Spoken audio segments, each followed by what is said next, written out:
Hello everyone, स्वागत है आपका हमारे प्यारे से चैनल बहन्स पढ़ाई में। आज हम करेंगे अपना क्लास 12th इंग्लिश ग्रामर का topic job application with biodata. और ऐसा नहीं कि ये बस एग्जाम पॉइंट ऑफ व्यू के लिए इंपॉर्टेंट है, रियल लाइफ में भी। जब आप 4-5 साल बाद जब आपकी मास्टर्स हो जाएगी और आप किसी जॉब के लिए आप ट्राई कर रहे होगे, इफ़ जॉब में अगर आप जाना चाहते हो तो फिर आपको इसकी बहुत ज़्यादा ज़रूरत पड़ेगी। आपको न्यूज़पेपर में अगर कोई एडवर्टाइजमेंट आता है, कोई एप्लीकेशन लिखनी पड़ जाए for job purposes, biodata resume बनाना पड़ेगा आपको, तो उसके लिए भी बहुत इंपॉर्टेंट है। तो आइए स्टार्ट करते हैं अपने इस टॉपिक को। बहुत इंटरेस्टिंग है। मैं भी पता है रिज्यूमे बनाती थी ना, तो मुझे बहुत मज़ा आता था बनाने में। इवन जब आपकी क्वालिफिकेशंस पूरी हो जाती हैं ना, तब आपको और मज़ा आता है कि देखो ये भी कर रखा है, वो भी कर रखा है, इस तरीके से। ओके, तो स्टार्ट करते हैं। ये जो जॉब एप्लीकेशन है ना, ये आपका 5 नंबर का आता है क्लास 12th के इंग्लिश ग्रामर के टॉपिक में। एंड अब हम इसका फॉर्मेट देख लेते हैं, जो कि बहुत इंपॉर्टेंट है। इसका फॉर्मेट जैसे पहले तो आपको एक एप्लीकेशन ही लिखनी होती है, ठीक है। उसके बाद आप बायोडाटा के फॉर्मेट पे जाते हो, और एप्लीकेशन का जो फॉर्मेट है वो बस सेम ही है जैसे आप लेटर लिखते हो, ठीक है। उसका क्या फॉर्मेट होता है, सबसे पहले तो जो आपका एड्रेस है यानी कि सेंडर का एड्रेस है वो आता है, ठीक है। सेंडर का एड्रेस लिख दिया, फिर आपको लिखनी होती है एक लाइन छोड़ के डेट।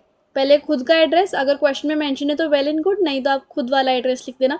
फिर एक लाइन छोड़ोगे, फिर आपको लिखनी है डेट। फिर दूसरी लाइन छोड़ोगे, फिर आप वो लेटर भेज कर रहे हो, एप्लीकेशन कहाँ पे जाएगी वो उस रिसीवर का एड्रेस लिखना है, ठीक है। मान लो आप किसी स्कूल में एप्लीकेशन डाल रहे हो, तो स्कूल का नाम क्या है, इस तरीके से। फिर आपको लिखना है सब्जेक्ट, कि आपने ये एप्लीकेशन किस पर्पस के लिए लिखी है। ऑब्वियसली किसी जॉब के लिए लिखी है, तो वो पूरे आप लाइन में लिखोगे कि आपने एप्लीकेशन क्यों लिखी है, ठीक है। फिर सैल्यूटेशन लिखोगे। सैल्यूटेशन में आपको क्या लिखना है कि रिस्पेक्टेड सर और मैडम, इस तरीके से। फिर आपको लिखनी है अपनी बॉडी। बॉडी के अंदर वही सारा कंटेंट आएगा। इसके अंदर आप 3 पैराग्राफ लिख सकते हो। पैराग्राफ नंबर 1 में आपको क्या लिखना है कि ये जो आप एप्लीकेशन लिख रहे हो, इस एप्लीकेशन को लिखने से पहले आपको कोई एडवर्टाइजमेंट मिला होगा कि हमारे यहाँ पे जॉब खाली है। वो एडवर्टाइजमेंट आपको कहाँ पे मिला है ना, कि इस जॉब के बारे में आप मालूम कहाँ से चला, तो ये आपको फर्स्ट पैराग्राफ में लिखना है। जैसे कि यहाँ पर देखो कि जैसे आपको किस दिन किस डेट पे वो एडवर्टाइजमेंट मिला, किस न्यूज़पेपर में मिला, कैसे आपको वो जॉब के बारे में इंफॉर्मेशन पता चली जिसके लिए आप अप्लाई करना चाहते हो, वो सब चीज़ आपको फर्स्ट पैराग्राफ में लिखनी है। अभी हम एग्जाम्पल भी देखेंगे, ठीक है। पैराग्राफ नंबर 2 में आप ये बता सकते हो कि आप उस जॉब के लिए एज अ परफेक्ट कैंडिडेट कैसे हो, आपकी बेसिक क्वालिफिकेशन या फिर क्या आपका एक्सपीरियंस है, आप उसके बारे में थोड़ा ब्रीफ तरीके से लिख सकते हो, है ना।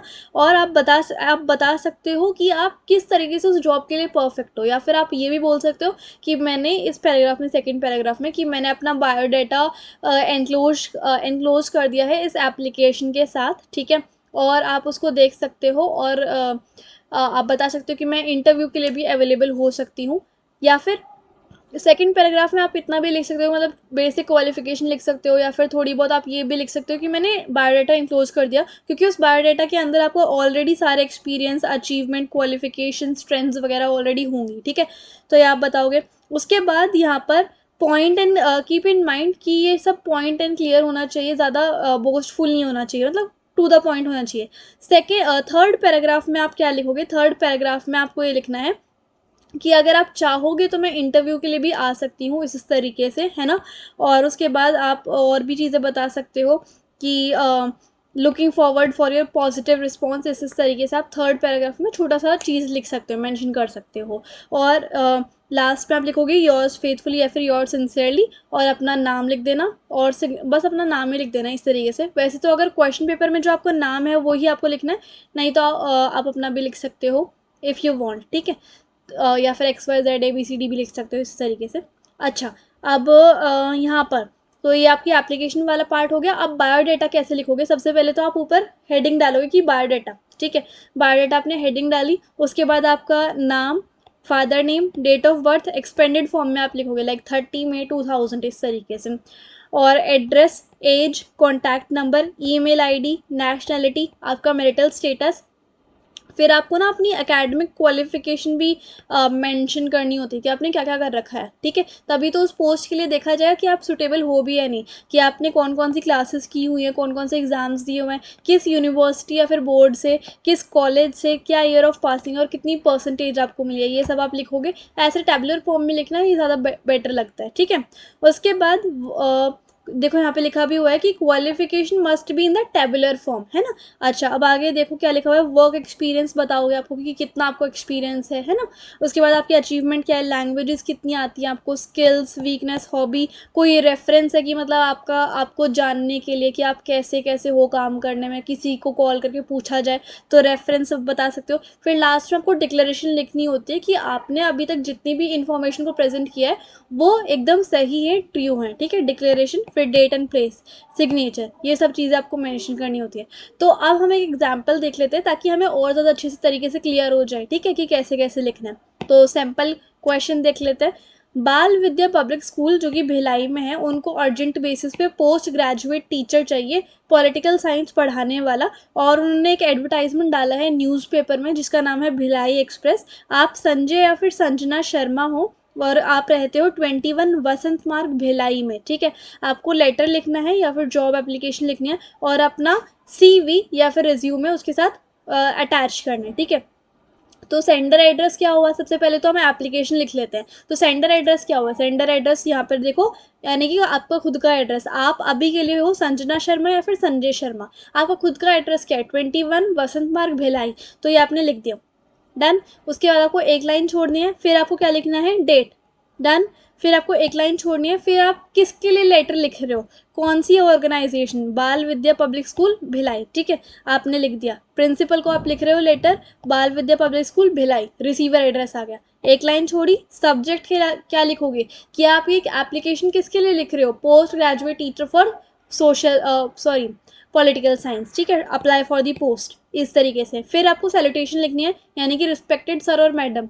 उसके बाद लाइन लीव। अब आपको बॉडी में 3 पैराग्राफ लिखने हैं जो मैंने आपको पहले समझाए थे। पैराग्राफ नंबर 1 में आप ये बताओगे कि आपको इस पोस्ट के बारे में कहाँ से पता चला, ऑब्वियसली न्यूज़ से पता चला, है ना। तो in response to your advertisement, ये आप ये लाइन याद कर लो, in response to your advertisement जो कि भिलाई एक्सप्रेस में मुझे मिला था इस डेट को, for the post of political science teacher in your renowned school, I wish to offer my candidature, कि मैं एज अ कैंडिडेट आना चाहती हूँ आपके स्कूल में काम करने के लिए, ठीक है। सेकंड पैराग्राफ में आपने ये लिख दिया कि मैं अपनी बायोडाटा की जो कॉपी है वो एनक्लोज कर रही हूँ आपकी कंसिडरेशन के लिए। थर्ड पैराग्राफ, और इस पैराग्राफ में आप अपनी बेसिक क्वालिफिकेशन या फिर अचीवमेंट के बारे में बता सकते हो, ठीक है। और थर्ड पैराग्राफ में आपने लिख दिया कि मैं किसी भी दिन जब भी आप चाहोगे इंटरव्यू के लिए अवेलेबल हो सकती हूँ। अगर मुझे ये चांस मिलता है कि आपके री ओन्ड स्कूल में मुझे जॉब मिल जाती है तो मैं अपना काम जो है वो सिंसेरिटी से करूँगी या फिर करूँगा, और आपकी सेटिस्फैक्शन लेवल भी मैं खूब इतने डेडिकेटेड तरीके से काम करूँगी या फिर करूँगा ताकि आप बहुत ज़्यादा सेटिस्फाई हो जाओ, इस तरीके से। आप लास्ट में लिख सकते हो कि keeping looking forward for a positive response, ठीक है। तो इस तरीके से आपको पैराग्राफ बॉडी लिख ली।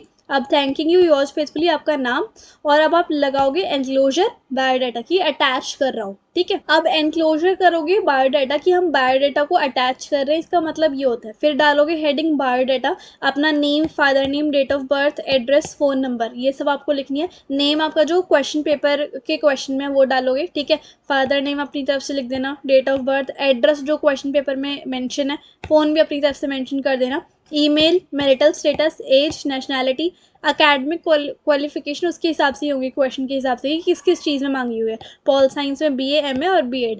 फिर आपने hobbies, strength, name and address of references की कौन कौन आपको जानता है कि आपने पहले कहीं पे काम किया होगा तो आप रेफरेंस की भी बता सकते हो, ठीक है। उसके बाद यहाँ पर आप लास्ट में डिक्लेरेशन भी दे सकते हो कि the information that I had written above is very true to the best of my knowledge, और उसके बाद अपना अपना डेट लिख देनी है, ठीक है। यहाँ पर देखो हमने देखा था ना कि लास्ट में आपको डेट, प्लेस और अपने सिग्नेचर ये डाल देना है, इस तरीके से आप लिख सकते हो, ठीक है।